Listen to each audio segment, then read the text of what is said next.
60 ವರ್ಷ ಆದಮೇಲೆ ನಿಧಾನವಾಗಿ ನಿಮ್ಮ ಜೀವನನ ಹೆಚ್ಚು ಗಮನಿಸಿ ಸರಳ ಮಾಡಿಕೊಳ್ಳಿ. Make it simple.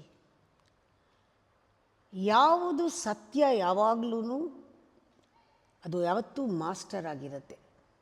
ಅದು ನಿಮ್ಮನ್ನು ಪ್ರೊಟೆಕ್ಟ್ ಮಾಡುತ್ತೆ. ಅದನ್ನು ನೀವು ಪ್ರೊಟೆಕ್ಟ್ ಮಾಡ್ತಾ ಹೋಗಬೇಕು. ಆದಷ್ಟು ಸತ್ಯ ಯಾವುದು, ಮಿಥ್ಯ ಯಾವುದು, ಯಾವುದು ಶಾಶ್ವತ, ಯಾವುದು ಶಾಶ್ವತ ಇಲ್ಲ. 60 ವರ್ಷ ಆದಮೇಲೆ ಕೀನಾಗಿ ಅಬ್ಸರ್ವ್ ಮಾಡಬೇಕು. ಯಾವುದು ಪರ್ಮನೆಂಟ್ ಅದು ಸತ್ಯ. ಅದ್ರ ಕಡೆಗೆ ಅದು ನಿಮ್ಮನ್ನು ಪ್ರೊಟೆಕ್ಟ್ ಮಾಡುತ್ತೆ. ಅದನ್ನು ನೀವು ಪ್ರೊಟೆಕ್ಟ್ ಮಾಡ್ತಾ ಹೋಗಬೇಕು. ಕೆಲವು ರೂಲ್ಸ್ನ ನೀವೇ ಮಾಡ್ಕೊಳ್ಳಿ. ಆಫ್ಟರ್ 60 ನಿಮ್ಮನ್ನು ಯಾವ್ಯಾವುದು ಪ್ರೊಟೆಕ್ಟ್ ಮಾಡುತ್ತೆ, ನೀವು ಯಾವುದನ್ನು ಪ್ರೊಟೆಕ್ಟ್ ಮಾಡಬೇಕು ಅಂತ. Don't chase people. ಯಾರ ಹಿಂದೆನೂ ಅಟ್ಟಿಸ್ಕೊಂಡು ಹೋಗಬೇಡಿ. ನಿಮ್ಮ ಶಾಂತಿ ಗ್ರೌಂಡೆಡ್ ಆಗಿರಲಿ. ಯಾಕೆಂದರೆ ಅದಕ್ಕೆ ಬೆಲೆ ಕಟ್ಟೋಕ್ಕೆ ಸಾಧ್ಯವೇ ಇಲ್ಲ.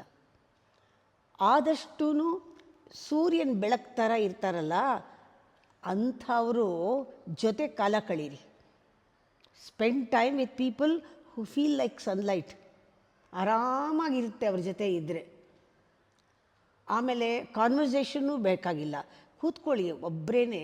ಆ ಹಿಡನ್ ಒಳಗಡೆ ಇಂಟೆನ್ಷನ್ಸ್ ಎಲ್ಲ ನಿಮಗೆ ಅರ್ಥ ಆಗುವಂಥದ್ದು ಒಳಗಡೆ ನಿಮಗೆ ಇನ್ವಿಟೇಷನ್ ಬರುತ್ತೆ. ಆ ಕಾನ್ವರ್ಸೇಷನ್ಗೆ ಒಳಗಡೆ ನಡೀತಾ ಇರುತ್ತೆ ಕಾನ್ವರ್ಸೇಷನ್. ಅದನ್ನು ಕೇಳಿಸ್ಕೊಳ್ಳಿ. ನಿಮ್ಮ ಜೊತೆ ನೀವೇ ಮಾತಾಡ್ಕೊಳ್ಳಿ. Invest your most time to your health ಕಡೆ. ದಿನಾಗಲೂ ಹೆಲ್ತ್ ಕಡೆಗೆ ಏನಾದರೂ ಮಾಡಲೇಬೇಕು.